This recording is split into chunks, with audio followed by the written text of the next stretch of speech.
Il a emmené notre petite Léa dans le fond du jardin. Il a abusé sexuellement, il lui a donné 22 coups de couteau. Il a jeté son petit corps tout nu dans une rivière. Elle me fait « Je t'aime mamie, je t'aime mamie ». Elle a claqué la porte d'entrée. Je ne savais pas que c'était la dernière fois que j'allais la voir. Il écope de 8 ans de prison alors que le procureur avait demandé 14 ans. Et là, on a appris il y a une dizaine de jours que le tueur de notre petite fille Léa est sorti de prison et il habite à 5 km 800 de la maison exactement. Je m'appelle Alain, je suis le grand-père de Léa. Et moi, je m'appelle Marie-Christine, je suis la mamie de Léa. Comment on peut imaginer que lui soit dehors après tout ce qu'il a fait? Ici, bon, on a toujours peur de tomber dessus dans les magasins parce qu'il habite à même pas à peine 2 km. Donc même ma fille, elle n'ose plus faire ses courses toute seule.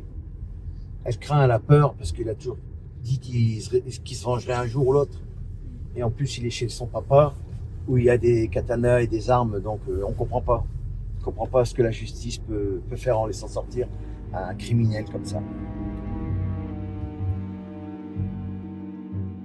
Depuis 2009, je suis famille d'accueil. Et depuis ce temps-là, on a eu plus de 22 enfants à notre domicile. En 2015, on accueille un garçon de 11 ans. Un enfant qui demandait beaucoup d'attention, qu'on ne pouvait pas laisser seul. Il était très violent vis-à-vis des autres enfants placés.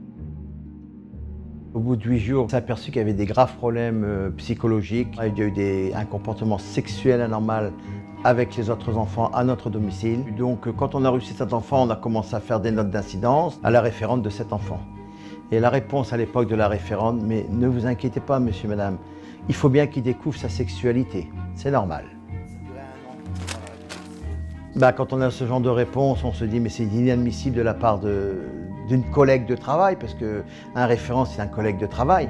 Je pense qu'elle n'a pas vu la dangerosité qui allait se passer par la suite. Et il a mis le feu à la maison, a ouvert les robinets de gaz la nuit, a tenté de violer un enfant qui était passé chez nous, a fugué à plusieurs reprises, et puis c'est compliqué pour nous. Alors le 21 mai 2018, il faisait beau, c'est lundi de Pentecôte, le lendemain de mon anniversaire. C'est une date qui reste gravée dans ma tête. Tout le monde était dehors, les enfants jouaient, moi je faisais mes jardinières. Le repas du midi arrive, j'appelle tout le monde, tout se déroule bien. Lui, Florian de son côté est détendu. Et puis donc, une fois le repas terminé, ma petite fille, elle me dit « Regarde mamie, moi est belle ». Elle dit « Papa a mis mon nouveau short et tout, elle était trop mignonne ». Alors j'ai dit « Oui, t'es belle ma chérie, t'es belle ». Elle me fait « Je t'aime mamie, je t'aime mamie ». Et puis ma petite fille est partie, elle a claqué la porte d'entrée. Je ne savais pas que c'était la dernière fois que j'allais la voir. Et puis au bout d'un quart d'heure, on s'est aperçu que Léa ne répondait pas à nos appels, ni aux appels de sa maman. Alors j'ai dit effectivement, comme c'est une petite fille qui aime bien se cacher dans une armoire, dans n'importe quoi, je me mets à quatre pattes, je regarde sous les lits, tout ça, je trouve pas. Alors j'avais une de ces appréhensions, je sors, je dis à ma fille, écoute, non, Léa n'est pas à la maison. Et là, entre deux, il y a un autre enfant qui s'appelle Dorian qui a dit écoute Alain Nanou, ne quitte pas, je vais aller voir dans le fond de la pâture. Et là, on lui a dit Dorian, c'est pas la peine. De toute façon, elle ne sait pas accéder à la clôture. Il faut vraiment, elle ne pourrait pas, il n'y a pas de passage, il n'y a que moi qui puisse avoir les clés pour ouvrir le portail. C'est pas possible. Donc Dorian, il dit je vais quand même aller voir dans le fond de la pâture. Et là, Florian, il dit à Dorian écoute, je vais t'accompagner, on va aller voir ensemble. Et lorsque Dorian descend dans la pâture, il y a Florian qui dit comme ça à Dorian « Imagine-toi, Dorian, que Léa soit violée, qu'on l'ait tuée et que son corps soit jeté dans la rivière. » Dorian, quand il est arrivé dans le fond de la pâture, effectivement, il a vu les petits pieds de Léa, il a hurlé. Là, je suis descendu et malheureusement, j'ai découvert Léa, nue, ensanglantée, son corps qui flottait dans la rivière, les yeux complètement ouverts, retournés. C'était compliqué. Au début, tu croyais que c'était une poupée. Et je dis c'est pas possible que ce soit Léa. Et puis bon, en m'approchant, j'ai vu que c'était Léa, donc je l'ai rattrapée parce qu'il y a un contrebas quand même de 3 mètres dans la rivière. Elle avait que 2 ans et demi. C'est horrible, on ne souhaite à personne. Et ce qui est arrivé à Léa, c'est qu'elle nommait Florian, s'en était pris à Léa entre deux, on n'a rien vu. On était tous dehors, on ne l'a pas vu. On s'est rendu compte de rien. Il a emmené notre petite Léa dans le fond du jardin. Il a abusé sexuellement, il lui a donné 22 coups de couteau, il a jeté son petit corps tout nu dans une rivière et il a lancé ses vêtements en haut des arbres. Il y a 4 clôtures avant d'arriver à la rivière et on a découvert après le dribble drame, c'est qu'il avait prémédité son acte. On a découvert qu'il avait fait des trous dans le grillage pour pouvoir emmener Léa. Ça s'est vite enchaîné, ensuite le SAMU, les pompiers.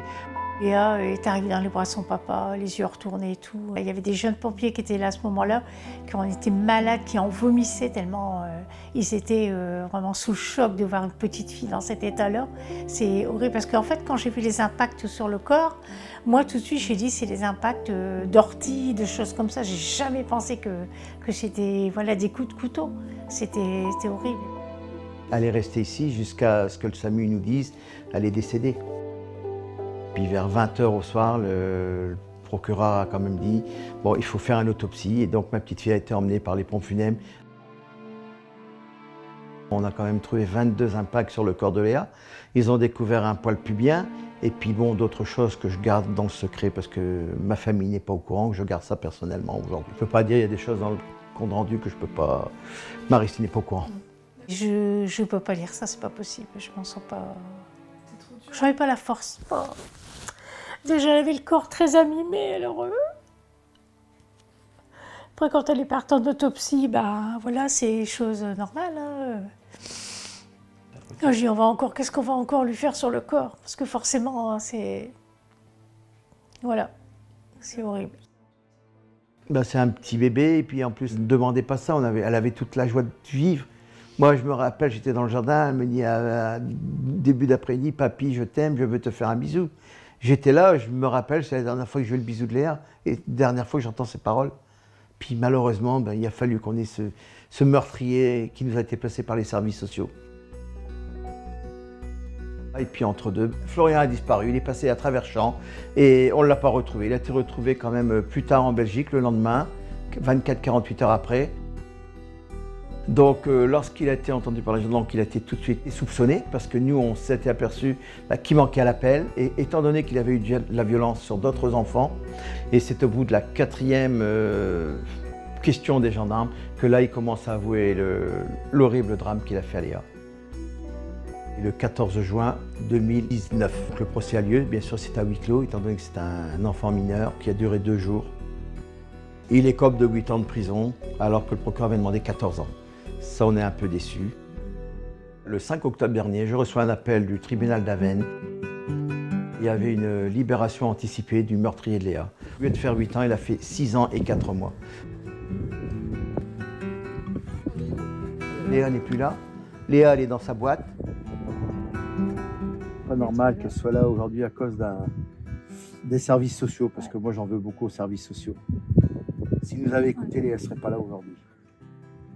C'est pour ça qu'on va mener un combat jusqu'au bout. Parce qu'il faut au moins essayer de faire reconnaître leurs responsabilités sur toutes les erreurs qu'ils ont faites. Je me pose toujours cette question-là en me disant qu'est-ce qu'elle a pu penser ma petite fille à ce moment-là. Elle a tout fait pour s'en sortir. Hein, parce qu'à plusieurs reprises, il a tenté de l'étrangler à chaque fois elle revenait à la vie. Donc elle s'est battue vraiment. Un enfant comme ça n'aurait jamais dû être en famille d'accueil. D'ailleurs, les rapports d'experts, tous les experts psychiatriques, disent que c'était inconcevable de placer des enfants de cette situation dans des familles d'accueil.